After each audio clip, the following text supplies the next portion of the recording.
Lepas sekian lama memilih untuk berdiam diri, akhirnya Mia Sara buka mulut juga tentang isu yang kembali hangat melibatkan dirinya dan Puteri Balqis. Ramai yang tertanya-tanya apa sebenarnya yang berlaku dan kali ini Mia tampil menjelaskan dari sudut pandang dia sendiri. Menerusi satu video yang dimuat naik di Instagram, Mia berkongsi bahawa dia sebenarnya telah disekat oleh Puteri Balqis di semua platform media sosial. Bayangkan, tiba-tiba nama dipetik, isu lama diungkit semula, tapi dalam masa yang sama, semua jalan untuk berhubung terus ditutup. Mia yang kini berusia 21 tahun meluahkan rasa keliru. Katanya, pihak dia sudah cuba untuk menghubungi Puteri Balqis tapi langsung tidak menerima sebarang respons. Dalam nada yang tenang tapi jelas terasa kecewa, dia persoalkan, kalau sebelum ini kata mahu tutup kes dan teruskan hidup, kenapa isu lama kembali meletup? Dia sekat saya dan saya anggap mungkin dia dah tak mahu ada apa-apa kaitan dengan saya. Jadi saya hormat perkara itu. Lebih kurang begitu maksud yang disampaikan. Tapi dalam masa sama, Mia akui dia jadi tertanya-tanya. Adakah benar mahu berdamai, mahu berjumpa seperti yang didakwa, atau sebenarnya ada agenda lain? Lebih menyentuh perhatian bila Mia jelaskan bahawa sepanjang hidupnya, dia hanya pernah berjumpa Puteri Balqis sekali sahaja, sehari sahaja. Selepas itu, tidak pernah lagi berhubung dari usia 7 tahun sehinggalah sekarang, 21 tahun.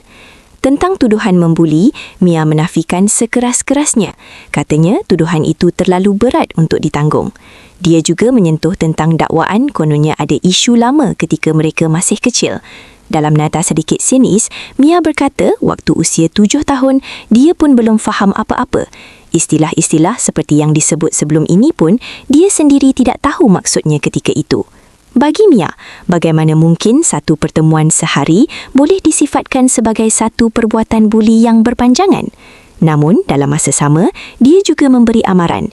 Mia menegaskan dia tidak teragak-agak untuk mengambil tindakan undang-undang terhadap Puteri Balqis dan juga mana-mana pihak yang meninggalkan komen melampau. Katanya, banyak komen sudah diambil tangkap layar dan tindakan hanya menunggu masa. Di hujung penjelasannya, Mia sempat menyampaikan mesej secara terbuka kepada Puteri Balqis. Kalau benar mahu berbaik atau berkenalan semula, kenapa tidak terus hubungi?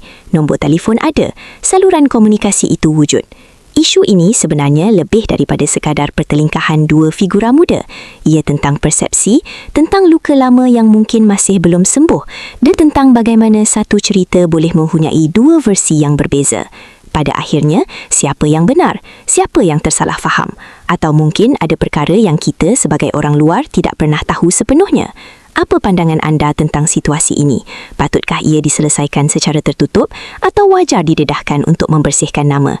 Kongsikan pendapat di ruangan komen. Terima kasih kerana menonton Chua Viral TV. Jangan lupa like, komen dan subscribe untuk terus dapatkan update terkini tentang dunia hiburan Malaysia. Jumpa lagi di video seterusnya. Stay tuned untuk lebih banyak kisah sensasi.